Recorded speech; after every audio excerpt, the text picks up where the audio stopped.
जाकर कह देगा कि मस्जिद नहीं है और कलेक्टर बोल देगा कि इंक्वायरी, और जब इंक्वायरी कलेक्टर ऑर्डर करेगा इस बिल के कानून के तहत, इस बिल के तहत, तो जब तक कलेक्टर की इंक्वायरी नहीं होती वक्फ की प्रॉपर्टी नहीं रहेगी।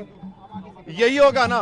अगर आपकी मस्जिद है, कोई आके बोलेगा मस्जिद नहीं है, कलेक्टर को कंप्लेन दे दिया, कलेक्टर इंक्वायरी ऑर्डर करेगा, इंक्वायरी तक जब इंक्वायरी ऑर्डर करेगा तो वो मस्जिद ही नहीं रहेगी, वक्फ नहीं रहेगा।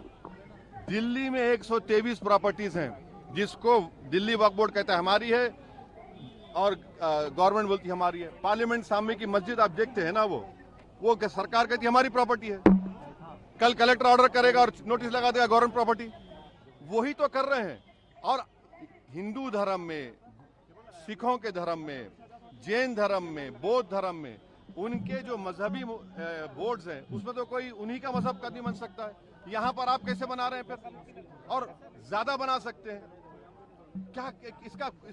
इससे वक्फ को बचाने का कोई ताल्लुक नहीं है। क्या इससे लगता है कि आपसी, जो आपने जैसा भी कहा, कि क्या फर्क पड़ेगा आपसी भाईचारगी पे, हिंदू पे, मुसलमान? ये इंशाल्लाह नहीं पड़ना चाहिए। मेरी सरकार वही चाहती है, ताकि देखिए आप अचानक संभल का उठा दिए, जबकि 1880 में वो मसला हल हो चुका है।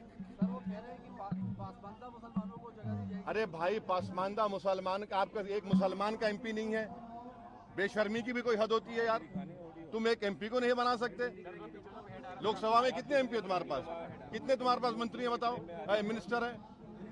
आप हमको ये बताइए कि कौन सा प्रोविजन जो वक्फ को फायदा पहुंचाएगा। सर ये मुहिम, सुनिए, आप कह रहे हैं कि ओरल गिफ्ट नहीं होगा, और फिर आप कानून ये कह रहा है कि अगर मैं वक्फ, ये बिल में कह रहे हैं कि आप ओरल गिफ्ट मस्जिद को नहीं कर सकते मगर ओरल गिफ्ट अपने औलाद कर सकते। ये कौन सा कानून है? ट्रांसफर ऑफ प्रॉपर्टी एक्ट तो एक्ट है ना, कैसा करेंगे आप? ये सरकार को समझने की जरूरत है। बहुत विरोध है, आप खुद कह रहे हैं, मीडिया के साथ ही कह रहे हैं कि बहुत विरोध है। ऐसे में सरकार जो तानाशाही थोपने की कोशिश कर रही है उसके खिलाफ लोकतांत्रिक तरीके से अगर संस्थाएं विरोध कर रही हैं तो अच्छी बात है, विरोध करना चाहिए। क्योंकि सरकार क्यों तानाशाही थोपना चाहती है? वक्फ की जमीनें लूट करके अपने उद्योगपति दोस्तों को देना चाहते हैं क्या? ये सरकार असहमति की कौन सी आवाज को सुनती है? किस बिल पर इसने असहमति की आवाज को सुना है? इसी देश की पार्लियामेंट में 146 सांसदों को सस्पेंड करा करके 10 बिल पास कराए गए थे। ये असहमति की आवाज सुनने वाली बात हुई। जेपीसी का गठन क्यों किया आपने, जब जेपीसी के सदस्यों की राय को सुनना ही नहीं था? ये सरकार पूरी तरह से झूठ बोल रही है। सरकार पूरी तरह से तानाशाही पर उतारू है।